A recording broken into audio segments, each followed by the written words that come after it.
A very good morning to you. My name is Hermann Pretorius, and I am the IRR's Head of Strategic Communications. Thank you for joining us this morning as we launch our third Blueprint for Growth paper titled Breaking the BEE Barrier to Growth. Now, the Blueprint for Growth series is a series of papers that the IRR has started publishing this year that will be updated on an annual basis as the core pillars of how to get South Africa back on the economic growth path. Our research and opinion polling and just good old interactions with South Africans across the country indicate that there is a fundamental desire for opportunities for upward social mobility and socioeconomic advancement. And that is where economic growth comes in. That is why the IRR is defining the conflict of visions in South Africa as pro-growth versus pro-poverty. This is the binary that faces us as a country. It's not about this group versus that group. It is simply about whether we have a growth mindset or we have the architects of poverty continuing to determine our nation's trajectory. Our first two papers set out the case for economic growth in South Africa. And the second paper of the Blueprint for Growth series investigated how to slash waste and cut taxes to make life in South Africa better, economically, but of course, socially as well, as economic growth isn't about numbers, it is about people. So when we look at the history of policy affecting people in South Africa, we see a century of division and of essentially failed empowerment policies. Almost exactly 100 years ago in 1922, the Apprenticeship Act introduced into what then was a new South Africa, the idea of race-based employment policies as part of an empowerment package.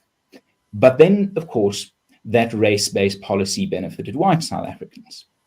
Since 2004, South Africa has been under a similar regime of race-based policies, and particularly BEE has done 20 years of service, and we have now 20 years of results, and the results are staggering and need exploring. BEE has failed, and we will discuss the failures of the policy today. But we can't just abandon empowerment as a key principle of economic growth, and that is why the IRR is proud to offer the alternative of EED, economic empowerment for the disadvantaged, as an answer to BEE. To unpack this, as it is unpacked in the Blueprint for Growth paper, I'm joined this morning by the IRR's Head of Policy Research, Dr. Anthea Jeffery.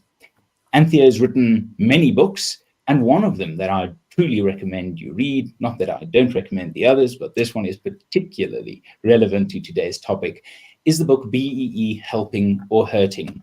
The definitive investigation of this policy and whether South Africa benefits from it or not.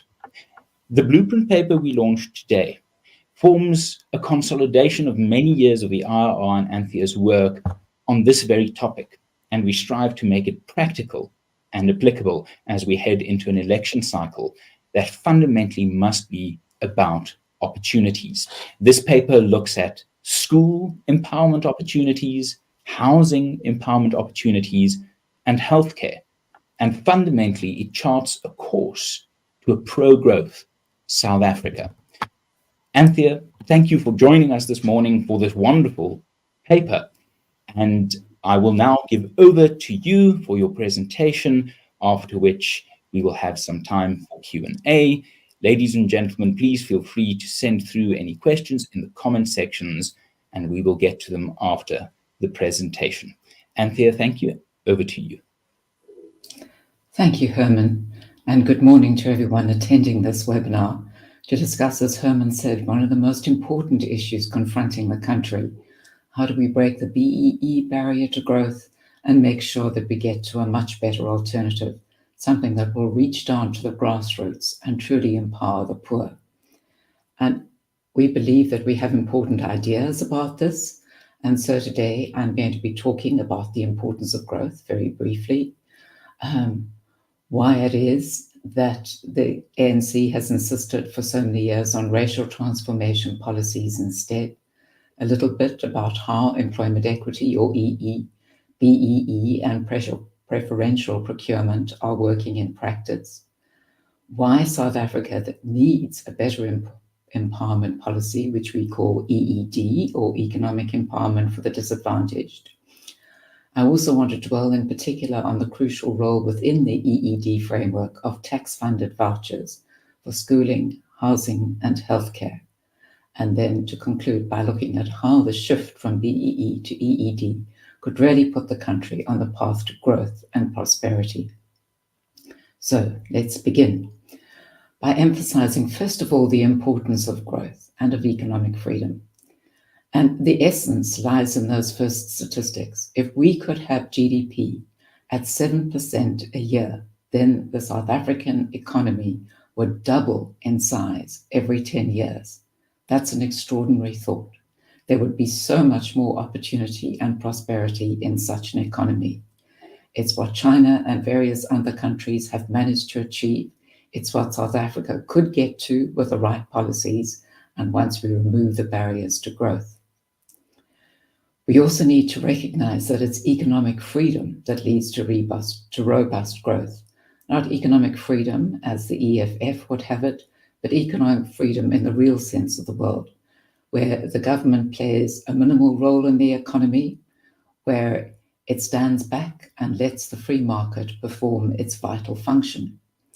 And that the free market, freed in this way, will be enormously important for growth and prosperity.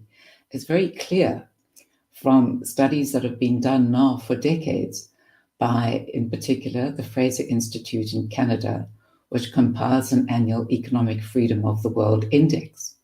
And the latest version of that index shows that the most free countries, and that the ones where the governments intervene less, they have average GDP per capita of more than $48,000. Whereas the least free have average GDP per capita of a meager 6,300. And that differential is, of course, enormous. There's also a clear benefit for the poorest 10%. In the most free countries, their average income is more than $14,000 a year, but in the least free countries, it's less than $2,000. It stands at a meager $1,700. As for those living in extreme poverty on less than $1.90 a day, only 2% are in that dreadful position in the most free countries, as opposed to almost a third in the least free ones. And life expectancy differences are also stark, with 81 years in the most free countries, as opposed to 65 in the least free ones. But South Africa has failed to live up to its growth potential. Instead of having the 7% of GDP growth that we need, we've averaged about 1%, particularly since 2009. And though our transformation policies have been in place for many years, as Hermann was saying, we haven't seen a reduction in poverty and inequality. On the contrary, we've seen the opposite. We know too that our SOEs, our state-owned enterprises, are collapsing, as are many state departments, as too are municipalities around the country.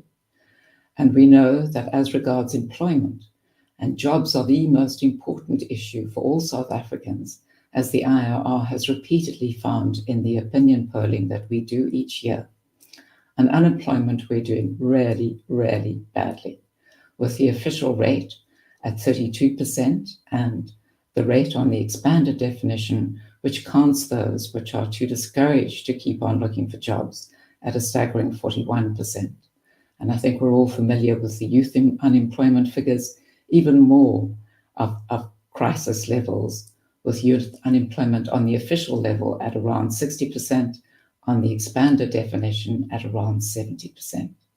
This is a human tragedy, and it means that our growth potential is constantly betrayed. What are the key reasons, the justifications, as the ANC would see it, for the racial transformation policies we have? Well, first of all, there's a need for redress for apartheid injustice and their ongoing consequences. In addition, the ANC constantly argues, and this is in fact its main priority, that demographic representativity is the norm. That, in other words, where you have a country with a mixed race population, you can expect those different races to fan out into the economy, into employment, into land ownership, into procurement contracts, in keeping with their share of the overall population, particularly the economically active population, or the EAP, which is those people who either work or want to work.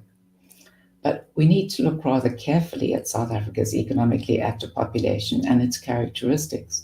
It includes all those between the ages of 15 and 64 who either work or want to work. But South Africa has a very youthful Black population. So what that means is that half of South Africans roughly are under the age of 25.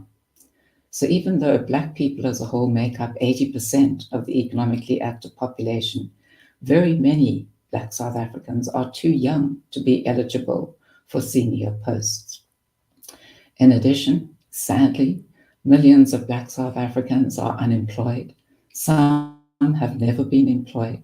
And so again, that has robbed them of the opportunity to gain the skills and the experience needed for senior positions in employment, or to run businesses as owners of enterprises, or to provide cost-effective procurement, either for the government or for other businesses. Sadly, there are very, very many Black people in the population who are simply not equipped with the skills and experience that are needed if we're going to insist on an 80% Black share in every sphere of the economy. And if you look around the world, the supposed norm which the ANC emphasizes is never found in any country. There's been a great deal of research dedicated to trying to find the presence of this norm, but it's not present in any society for the simple reason that people are not all the same. They differ greatly in age, in education, in skills, in attitudes, aptitudes, interests, and that is why that assumed norm is never found. It's a myth, it's not a norm. And yet we are basing our policy upon a myth. If we look at how we've progressed in employment equity in the public and private sectors, you can see in the public sector that 73% representation at the top management level in government is Black. We can also see that Black people make up 75% at the senior level of management in the public service. And by contrast, in the private sector, the figures are very different. 14% Black representation in top management and 20% in senior management. And why is that so? And really, it's because the very rapid turnover which has happened in the public sector, with now 73% Black representation, close to the Black share, 80% of the economically active population, has really sounded a warning note, because it has resulted in a major loss of capacity and made the state increasingly dysfunctional, for the simple reason that the norm is a myth and Black people have so often been deprived of the experience and the skills that would make it easier for them to discharge senior positions and all the responsibilities that those entail. The private sector does not have tax revenues on which to rely. It has to remain efficient. It has to remain competitive, or it will be pushed out of business. Businesses will close. They will go bankrupt if they're unable to be competitive and efficient. So therefore, the private sector, perforce, has had to be far more cautious in recruiting people who do have the skills and experience to manage top management and senior management jobs. The minister, however, is determined that the supposed norm of demographic representativity must be upheld. He refuses to acknowledge that it is a myth. And so recent changes to the Employment Equity Act now empower the minister to set targets for the private sector at every level from top down. And recent regulations have been brought out giving some indication of how the minister plans to do that. But the really sad thing is that this could in fact push many businesses into bankruptcy, partly because they can't afford to lose capacity, and also because the fines for non-compliance are so high. For repeat offences, you get to the point where a fine is set as 10% of turnover, not 10% of profit. And there are very few businesses that have profits at a level which can sustain that level of punishment. So what we see in the period since the Employment Equity Act came into operation in 1999 is that there are burdensome obligations which the private sector in particular cannot easily manage, which the public sector has largely complied with, but at a great cost, and that overall it's the poor who have borne the brunt of this because there has been not only dysfunctionality in the public sector, but also the discouragement of investment, much lower growth than we might otherwise have achieved, and therefore many fewer jobs than we might otherwise have had, and that harms the poor. If we look at BEE targets for business under the generic and the sector codes, we can see that the target for at the top management level is 60%, that this rises through to 88% at the skilled professional level, what used to be called junior management. That we look at BEE ownership targets. Formerly, that for many companies, they're still 25%, but there's a constant pressure to raise those targets. For example, if businesses want to do business with the government, they want to obtain tenders from the state, very often they will be disqualified from any consideration if they don't have 51% BEE ownership or more, which implies, of course, a loss of majority control and is very difficult to achieve when the norm of demographic representativity is simply an unrealistic goal. If we look also at the 80% target at the last level of that graph for preferential procurement, this is in the private sector. Business is expected to buy 80% of the goods and services it needs each year from other businesses which are sufficiently empowered. In general, the norm is 25%, but about half of that 80% now needs to come from businesses that are 51% Black-owned. And that, again, is not a realistic requirement. So what I've noted here are the targets in the generic codes, but they're very similar ones in the sector codes, which apply to the banks, to the mines, to the ICT sector, and many other sectors. And these demands are unrealistic. And because the rules keep shifting as well, that deters investment and growth and jobs. In fact, an American company interviewed on the barriers to doing business in South Africa back in 2017 identified BEE as one of the most important barriers, and particularly the shifting nature of the rules, and said no one plays a game where the rules keep shifting all the time. If we look at preferential state procurement under the PPPFA, that stands for the Preferential Public Procurement Framework Act, adopted in 2000, and essentially that act allows state entities, government departments, entities such as Eskom, to give price preferences on their contracts. And in essence, BEE companies are allowed to charge 25% more on state contracts which are worth less than 50 million rand, and effectively they can charge 11.1% more on state contracts above the 51 million rand level. If all state contracts were entered into at the 11.1% BEE price premium, then the overall annual cost would be 130 billion on the state's overall 1.2 trillion budget for procurement. Often, however, the price premiums are even higher. One of the most telling examples was what's cited by Andre de Ruyter, a former CEO of Eskom, who talked about the fact that Eskom paid 935,000 rand for knee pads which had been bought by the supplier for 4,000 rand. That is obviously very much more than a 25% price markup. Fraud and inflated pricing of this kind affect between 30% and 50% of state contracts. That's a huge, really, deprivation of the kind of efficiency that the state needs in its procurement contracts. And it has major implications for the poor. The poor can't afford to buy the goods and services they need, whether at the moment it's education, schooling, transport, etc., in general from the state. And so they rely on the state to provide them with all these core requirements.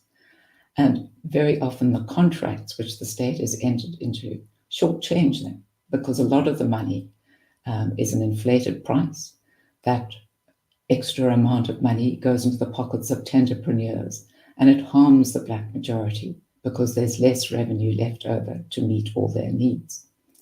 The Zondo Commission, in looking into state capture, said that preferential procurement was a major factor in state capture. It contributed to it a very great deal, particularly in the SOEs such as Eskom and Transnet.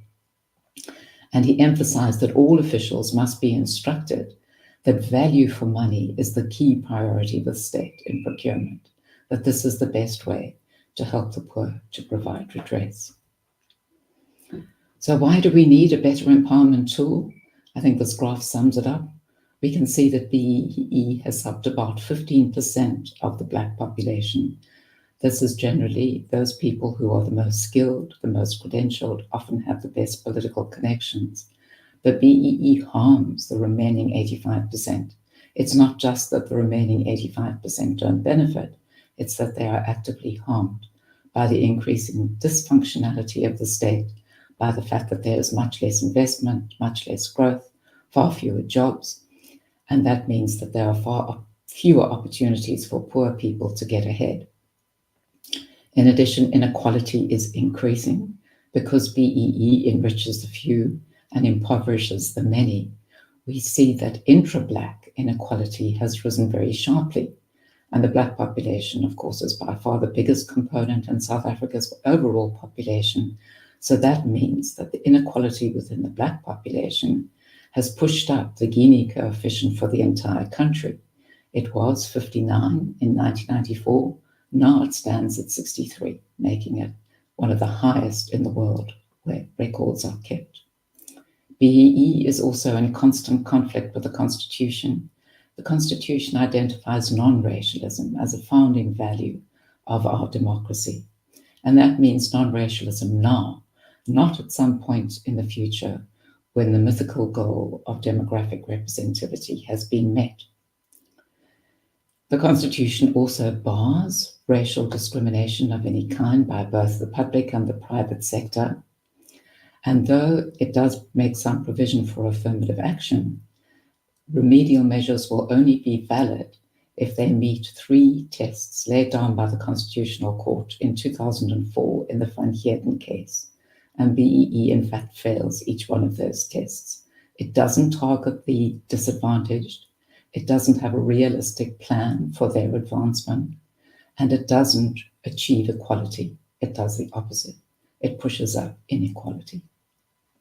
So the Constitutional Court measures for valid affirmative action measures are not met, and it is really time to look for an alternative to BEE that is non-racial, that is growth-oriented, which will expand opportunities for everybody, and which also reaches right down to the grassroots to make sure that real chances to get ahead are provided to the poorest people.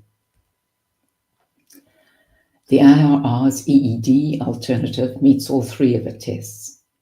It uses not race as a proxy for disadvantage, but rather it cuts to the heart of the matter by using a means test to identify those who are disadvantaged.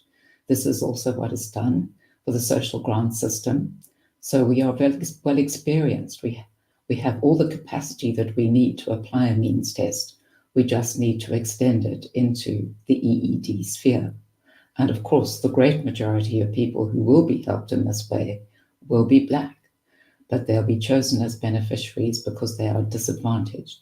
And this will prevent the most skilled, credentialed, and politically connected people within the Black population from capturing all the benefits of BEE to the detriment of the poor The EED scorecard will also reward businesses for doing all the things that make the economy grow. It will give them EED points for boosting investment, for sustaining and particularly for expanding employment, for all the contributions that they make to tax revenue in different spheres, for every contribution that they make to export earnings, which help to pay for our imports, help to sustain the value of the rand, help to prevent inflation from spiraling out of control. We'd also give EED points for money spent on research and development, which South Africa urgently needs much more of. And we would give business EED points for boosting the skills of their workforce, and also for applying a broad definition of merit in which people are acknowledged for the efforts they have made to overcome disadvantage. EED will also provide tax-funded vouchers so that the poorest have access to sound schooling, sound housing, and sound healthcare. All three are vital components of EED. But the voucher scheme is particularly important, and I want to spend a bit more time talking about that, beginning with why we should need it in the context of schooling. And in essence, it's because though about 80% of our public schools are free, they are also dysfunctional. We spend an enormous amount on education. 300 billion up to matric level is budgeted for the current financial year, and that exceeds the amount that is being spent in many other countries. And yet we have very poor outcomes. Around 50% of pupils drop out without ever getting a national senior certificate. 81% of our grade 4s struggle to read. And South Africa's grade 6s lag behind grade 6s in Kenya by about 3 years of learning, which is really, again, an extraordinary statistic given how much we spend on education. Our teachers lack skills, both content knowledge and pedagogical skills. They also lack accountability for their performance. We also have the problem of SATU, the South African Democratic Teachers Union, one of the biggest unions in the country. And it has great power over the education system, and it wields that power really to prevent teachers from being held accountable, bureaucrats either, and thereby it undermines the quality of our schooling. Interestingly, one finds similar issues globally. Wherever education becomes something of a state monopoly, you find that the bureaucrats expand very rapidly, that there's soon very many more bureaucrats than there are teachers or principals, that their interests then come to dominate the system, that they constitute an impenetrable barrier to reform, that they have little real interest in the well-being of either students or the concerns of parents, because their jobs, their salaries don't depend on whether the schools perform well. Quite often, in fact, if they perform poorly, the bureaucrats do better, because there's now a bigger problem for them to solve. And so you find these similar issues in countries all the way from India to the US. And in many countries, poor parents are therefore voting with their children's feet by taking them out of free but dysfunctional state schools and sending them to low-cost private schools, which are often found in slums and informal settlements. And I'm indebted for much of this information to James Tooley, who wrote a book in 2021 building on other research he'd done called Really Good Schools. And he has been to many different countries on 4 different continents and gives really some startling figures on the extent to which poor parents have their children enrolled in low-cost private schools. In India, there are 92 million students and about 450,000 low-cost private schools.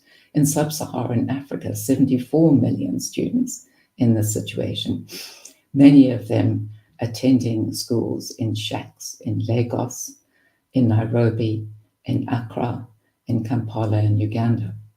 Even in a country that was torn by conflict, such as Liberia, you found in Monrovia, the capital, that there were more than 100,000 students attending low-cost private schools, numbering about 430. As I said, they're often found in slums and informal areas. Where the poor live, there the schools are found. And the fees that they charge are affordable even for the poorest families. The public schools are often free, as they generally are in South Africa, but the poor nevertheless choose to pay for private schools because they offer much better outcomes, better discipline, better values, particularly an emphasis on self-reliance rather than dependency on the state. And they give people the skills that they can use for self-reliance. So what can we do to make sure that all poor parents in South Africa have the opportunity to send their children to private schools if that's what they want? The answer is that we can give them tax-funded vouchers. Instead of expanding the education budget, which is already very large, we can take a large amount of it and divide it up among low-income families so that families have vouchers for their children. And using those vouchers, they can choose what schools they want their children to go to. And the money will follow the child to the school of the parent's choice. That means that schools have to compete for the custom of parents, and the competition helps to improve quality and to hold down costs, because each school knows that it's effectively being judged by parents. If it doesn't do a good job, it will lose the vouchers, which it needs to continue. Bad public schools, and we have lots of those in South Africa, then have incentives to improve, and many of them will do so, if not most.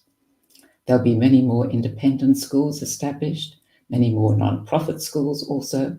Some of them might buy the buildings of public schools that have closed down, revamp them, and then reopen the schools on a basis that is much more efficient and effective for the pupils in the area. Schools, in essence, become accountable to parents and pupils, and that makes all the difference. If we look in the housing sphere, there are also some worrying statistics. Since 1994, the ANC government has provided some 3.4 million free houses of the kind pictured here, that we're all familiar with, and also roughly 1.2 million serviced sites. And yet the housing backlog is even bigger now at 2.3 million than it was in 1994 when it stood at 1.5 million. The number of informal settlements has gone up very sharply, 300 in 1994, at least 3,200 in 2023, and again, possibly more. What is happening, why we have such a vast expansion in the demand, is that households are splitting up so that, in essence, people within them can qualify to get free houses, and that accelerates the demand. There's also poor quality and slow delivery. Only 28,000 homes were delivered in 21 when we were still in the COVID lockdown, but only 38,000 in 2022 as we came out of it. And what we see around the world, that there was a shift to housing vouchers, which took place in the 1970s, beginning in Chile in 1977. And that was because it was widely recognized that state provision of housing was not working well, that it led to corruption in procurement, as it clearly has here, that often there was corruption in the allocation of houses, also has parallels here, and that you could get much more bang for the housing buck if you gave subsidies or vouchers directly to poor families and so empowered them to buy or build houses or improve them for themselves. South Africa has partly gone down this route, and we now have a plethora of different housing subsidies. But we have so many of them that it's a very large bureaucratic exercise simply to keep monitoring and overseeing them. One of them is the Finance-Linked Individual Subsidy Program, or FLISP, and that provides an increased boost for people who earn too much to qualify for a free house. That's still 3,500, as it was in 1994. If you earn 3,501 rand, you can't qualify for a free house, but you can qualify for a FLISP subsidy up to the point where you have 22,000 a month in earnings. So FLISP is kind of on the right path, but we have very few FLISP subsidies being granted every year, only about 1,500. And we have an unnecessarily complex subsidy system. What we need to do is to have a single housing voucher instead of all these myriad programs. And the model to look at particularly is Chile, which pioneered a very versatile housing subsidies beginning in 1977, initially The subsidies could only be used to build new houses. So inevitably, many of those new houses were built on the urban periphery where land was cheaper. And that meant, as we've seen with our RDP houses here, that the poor were very often allocated to areas far away from transport and jobs. Chile has now changed its program. It can be used to buy an existing house, to build a new house, to revamp an existing house, and to rent as well, also for rent-to-buy options. And Brazil and Mexico have followed suit with similar programs. In the US, there's a rental, what began as a rental housing option, but now again has expanded to enable people to use that money to buy a house if that's what they prefer to do. So if we had a consolidated voucher system, it would be much simpler to administer. Less of the money would go to bureaucrats, more of it could go to poor people, who would then be able to start meeting their own housing needs instead of waiting for the state to do, as it so often still does. It tries to contract with people to build houses for others, rather than empowering them to do the job themselves.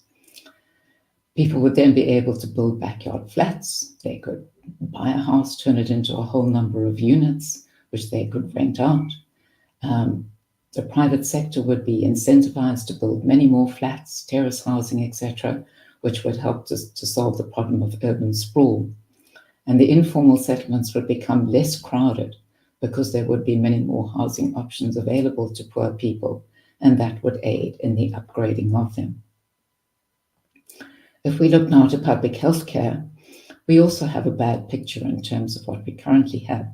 80% of public hospitals and clinics don't meet minimum standards, even on such essentials as hygiene and the availability of medicines.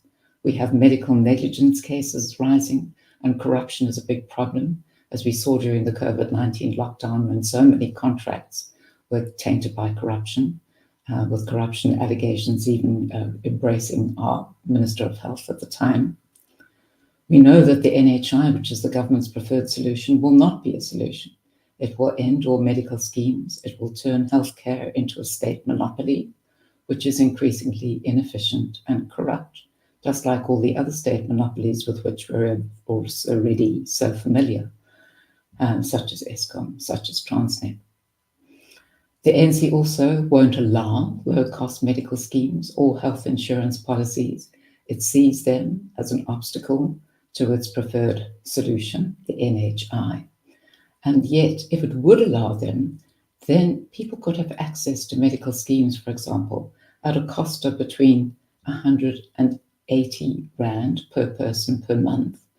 One of the options put forward by the Council for Medical Schemes recently would have allowed cover at 130 Rand per person per month, which is affordable to many already, and yet the ANC will not allow this. So this is what we should allow: low-cost medical schemes, also primary health insurance products, and then if we provided low-income families with tax-funded healthcare vouchers, they would, all of them, be able to afford this kind of option. This would mean many more people would seek the services from the private sector, and the burden on the public sector would be reduced. Again, we can learn from the experience of health vouchers in other countries. They've been used in various states in India. They've been used in Kenya, Tanzania, Uganda. And they've also used to some extent in the US, say for migrant labor. They've been used in Bangladesh, Cambodia, Vietnam. And experience has shown that the voucher system draws in private providers as well. It gives both public and private providers an incentive to improve their offerings, because they now have to compete for customers for low-income families empowered by health vouchers. That means there's much more choice for the poor, the sort of choice that's now confined to the middle class, and that the competition constantly spurs clinics to enhance services. So in Kenya, for example, it was found that participating private clinics expanded the range of medicines that they had on site, expanded the number of staff they employed, expanded the hours that they operated, some of them engaging now in 24/7 operation, made them look for innovative ways of providing transport for people who might otherwise battle to get to them. By contrast, if we go for the NHI, it will abolish all competition and it will stifle innovation. It will mean that healthcare is absolutely under the control of the state's bureaucrats, and they will see the maintenance of their rules as their key focus. There'll be no room for thinking of new ways and better ways of doing things. So we should learn from the experience of all these countries that have tried health vouchers and believe that they are an important way of achieving universal health coverage. Overall, if we make the shift from BEE to EED, we can go for growth and for prosperity. We will find, as the economy expands, that we have many more tax revenues that will help to sustain the social grants, which we must also maintain. And those social grants at the moment are becoming increasingly at risk because tax revenues are so low, public debt is so high. We could reach the point where we fall off the fiscal cliff and simply can't afford to take care of the poor in the same way. So we need to change if we want to sustain the social grants. The vouchers will stimulate much better schooling and housing and healthcare, all of which will help to empower the poor in practical, important ways. It will give us the chance to get to growth at 7%. And that, as I said, will double the size of the economy every 10 years, providing a huge boost to prosperity for all. Under EED, there will be tangible benefits that go to the poor and not the relative elite. Business will have incentives to expand, to invest, to provide many more jobs. And EED will also be non-racial. And that has a huge advantage in itself. It will be effective in empowering the poor. It won't allow its benefits to be captured by the relative elite. The BEE legi will fall away, and that will enable the economy to take off. You need other changes too, but so long as we have the BEE legi in place, we will never be able to get to the kind of growth we need for prosperity for all. Thank you.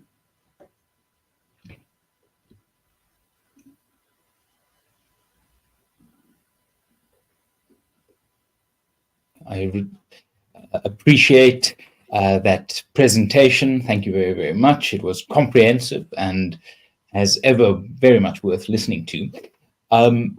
2 questions. We will now have questions for the remainder of our session this morning. Please feel free to pop them into the comments section, and we will try to get to as many questions as possible coming from our audience. A comment from one of our viewers, Anthea, struck me as quite, I think, impactful.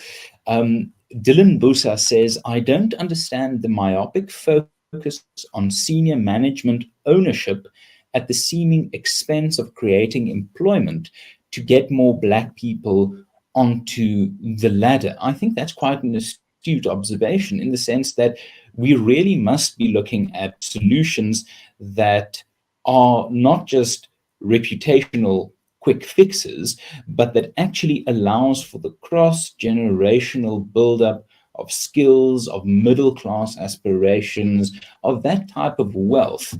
And to that end, it seems to me that EED invests in those intragenerational assets where BEE doesn't. I think that's absolutely right, and I think this commentator is accurate to highlight the fact that no matter how many people a business might employ, if it doesn't have what the ANC regards as the right ownership or the right top management, senior management level, it will get no credit under the BEE system for the fact that it's providing jobs for many Black people. And that is one of the many problems with BEE. It's why in the EED scheme, we want a different scorecard, one that would give business EED points for sustaining employment, which in itself is quite difficult to do, given how very much our economy is limping along at the moment rather than flying. But also, of course, for expanding employment, because that's what we need most if we're going to tackle our unemployment problem. So EED would put the focus where it needs to be, on all the contributions that business can make. And business makes those contributions, as I said, in many spheres, particularly when it invests in the economy, when it attracts investment from elsewhere across the globe, which is absolutely vital to South Africa. We have a low savings rate. We can't expand our infrastructure without attracting the savings of people elsewhere, which, as I said, it gives people points for employment. For the tax revenues they contribute to, because it's from those tax revenues that we're able to sustain social grants and also the tax-funded vouchers that we need for housing, education, schooling, etc.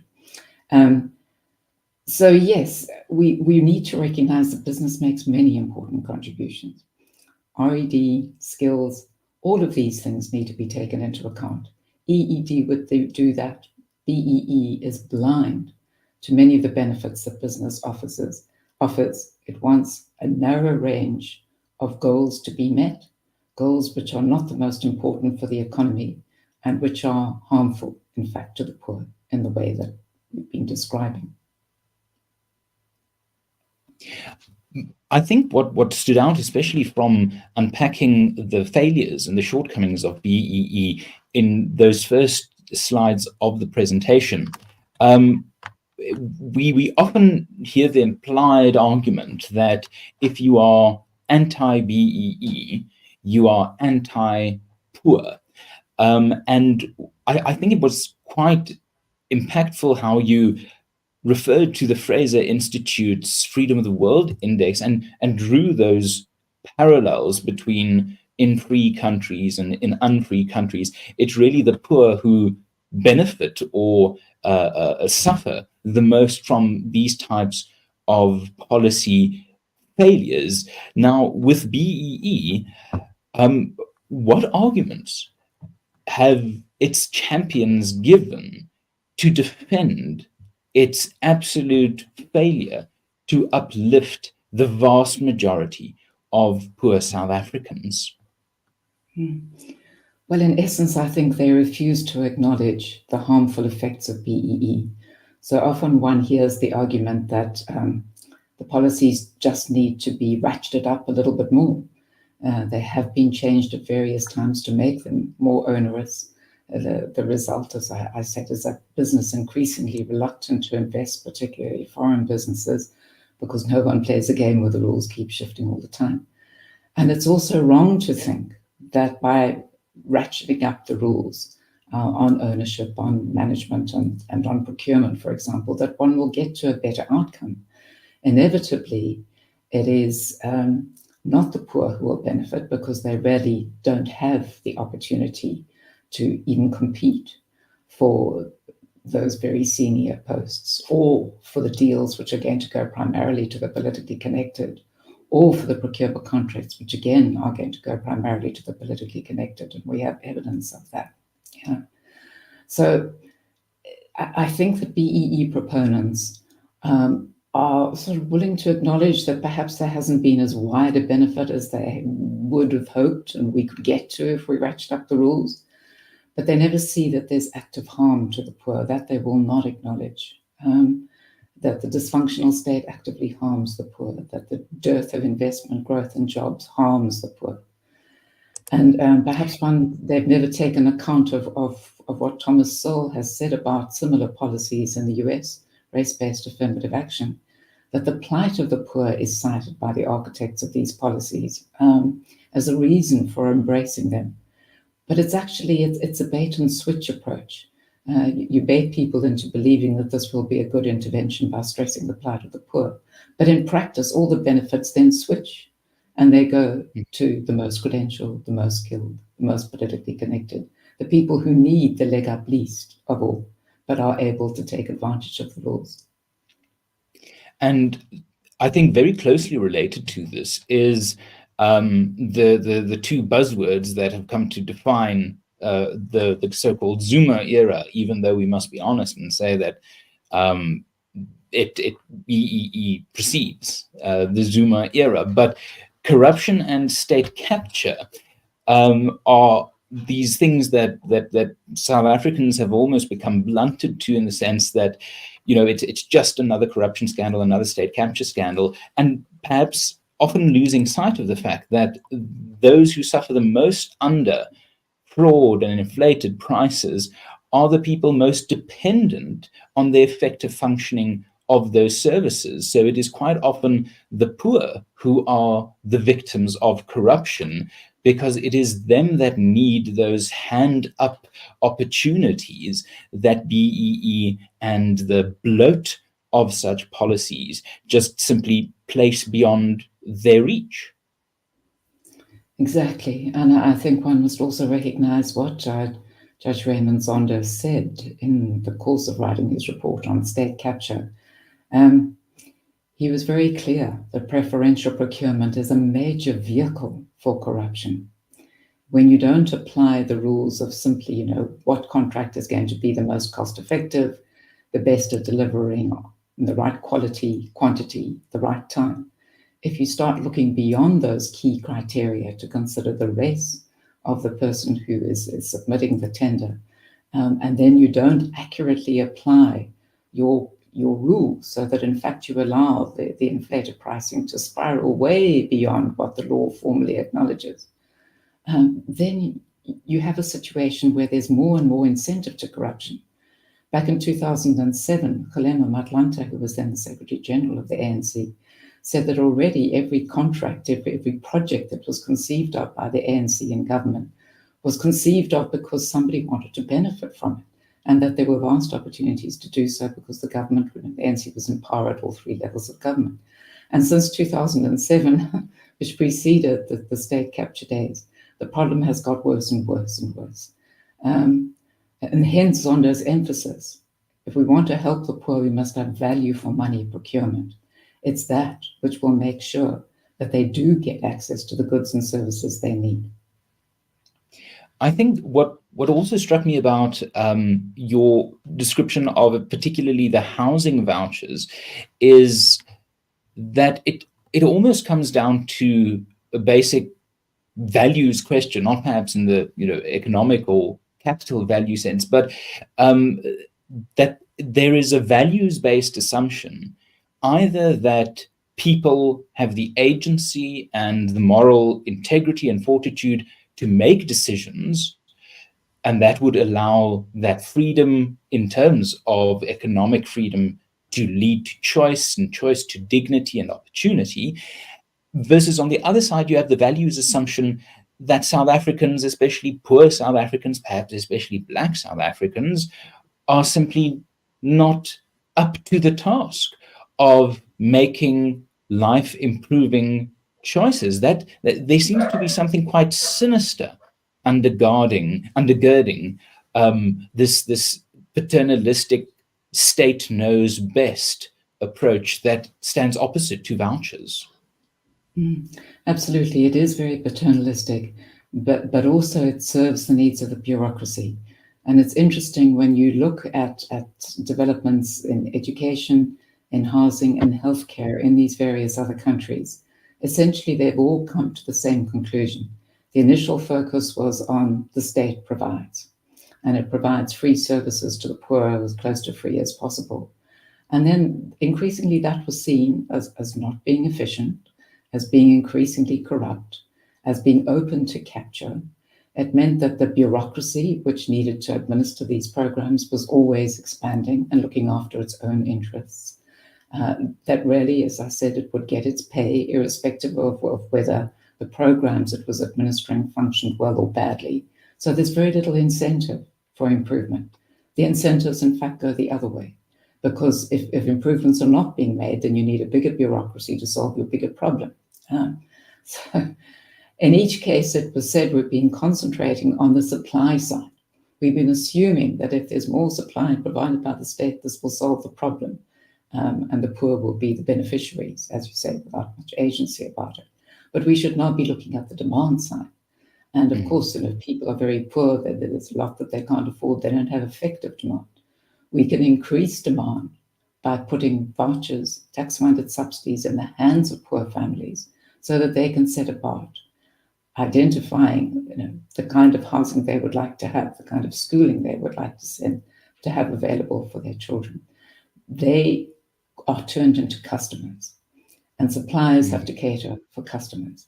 And it's about the most empowering thing that you can do for the poor, because instead of being passive recipients, they are now active agents. They have the power of choice, which at the moment is largely confined to the middle class. As customers, their needs must be met. And you don't have a vast bureaucracy. You have teachers and principals at particular schools where those parents, for example, have brought their children and their vouchers. And the teachers and the principal know that those parents could withdraw their children, and go to a different school if they don't perform well enough. So now the teachers and the parents have a real incentive to perform very well, and they're not blocked by the bureaucracy from doing so, because the bureaucracy loses a great deal of the power that it now has over the way in which schools function. At the moment, it's all centralized and top down, and what you need is a sort of devolution of power so that schools at the grassroots level can make the best decisions for the pupils in their care.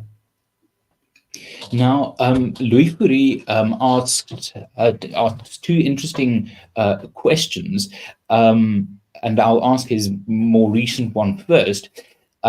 Will administering the EED system not again be a burden on private companies? I think not, because what private companies need to do in terms of the EED scorecard is to keep a record of what they're doing and running their businesses. That when they invest, obviously they have information about that, but investment now becomes something for which you can get EED points. They obviously will monitor what employment and what employees they have, how much they pay them. They'll be aware of every new job that they offer. So as business operates, the important things that they do, which contribute to the economy, will be things that they, in any event, record, but which they can now put together under an EED scorecard so that they can quantify the contribution that they are making to the economy and showing how much they are doing to help the economy expand, to help uplift individuals, pay taxes, which therefore help the poorest through the tax-funded vouchers, etc. It's not a further administrative burden. It's simply a way of recording the contribution that business is making. And we hope, too, that the government and others will become more sensitive to that business contribution, because very often it flies under the radar. But occasionally you'll find a captain of industry saying that his big company has contributed X or Y to the economy. Very important that people should be aware of that. But if businesses all the way down to the small ones are able to show they also make a contribution to the economy, and it would embrace things like employment, as our first commentator raised, that's important, but it's not a further administrative burden. It is almost about incentivizing good corporate citizenship, where BEE moves the goalposts to things that the government or the state might consider its preferred characteristics of good corporate citizenship, versus EED incentivizing and rewarding the existing characteristics of good corporate citizenship, conscientious employment, a presence in the community, a stable labor contingent. These are already the marks of healthy businesses, and EED would incentivize and reward that and acknowledge them as societal and economic good. Yes, indeed. And, one could adjust the scorecard too, depending on what sector you're dealing with. For example, in mining, you could have all the economic contributions of the kind that I've outlined, but it's also very important that mines maintain safety, that they keep up with reasonable, sometimes our environmental obligations, sometimes border on the unreasonable, but many of them are important. And those ones, again, business is compliant. And part of an EED scorecard would recognize that they are making important contributions to safety, to the environment, to skills development, to research and development, which helps the entire society, which promotes innovation. And if you think of how business could also contribute on the voucher side, they wouldn't be obliged to do this, but they could make voluntary contributions. Perhaps they could top up vouchers in rural areas where it might be more difficult. Pupils also need transport to get to the nearest school.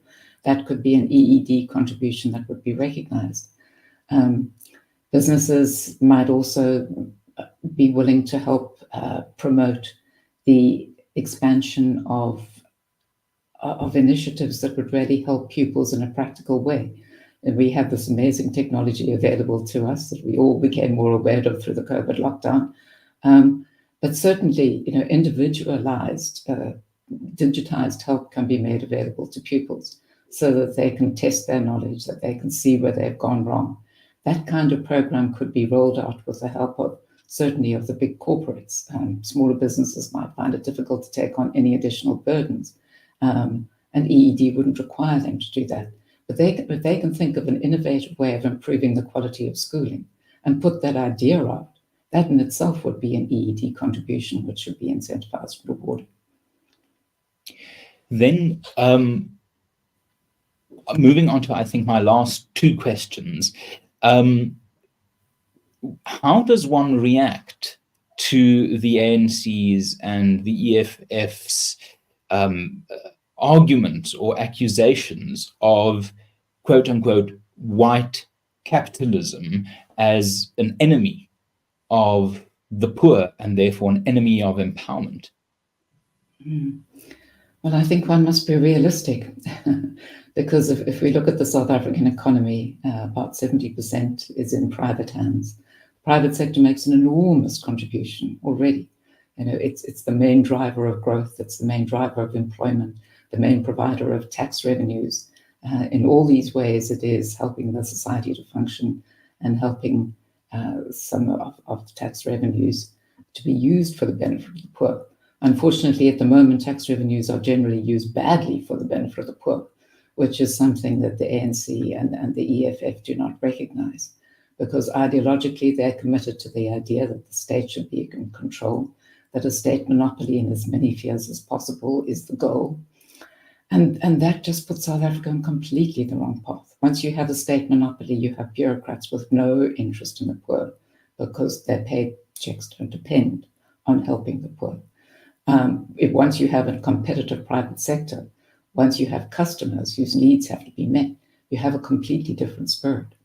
And the more we can spread that spirit right across all the goods and services the poor most need, the better for the poor.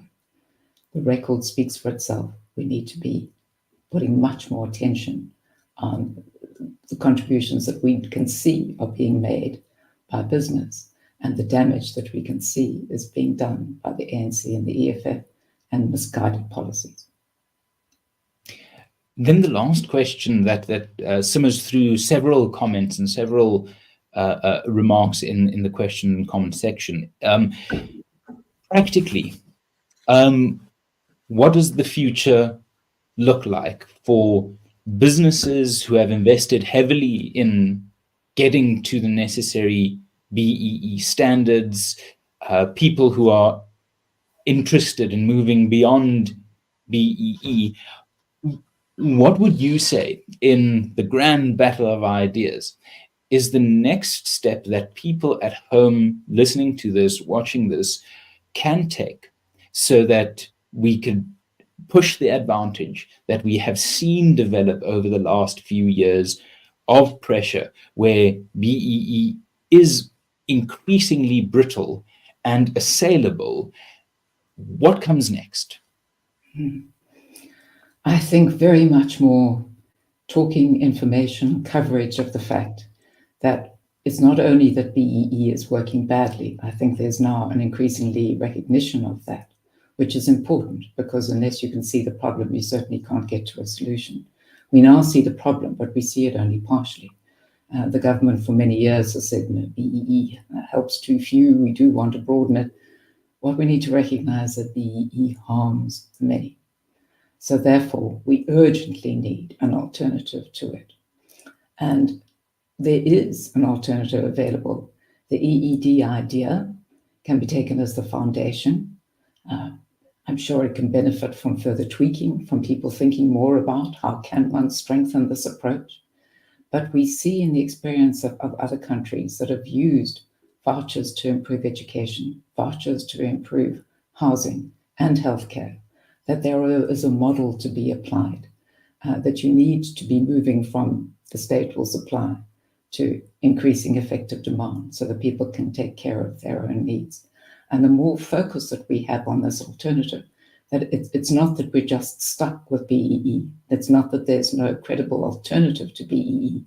The more emphasis there is on that credible alternative, the better.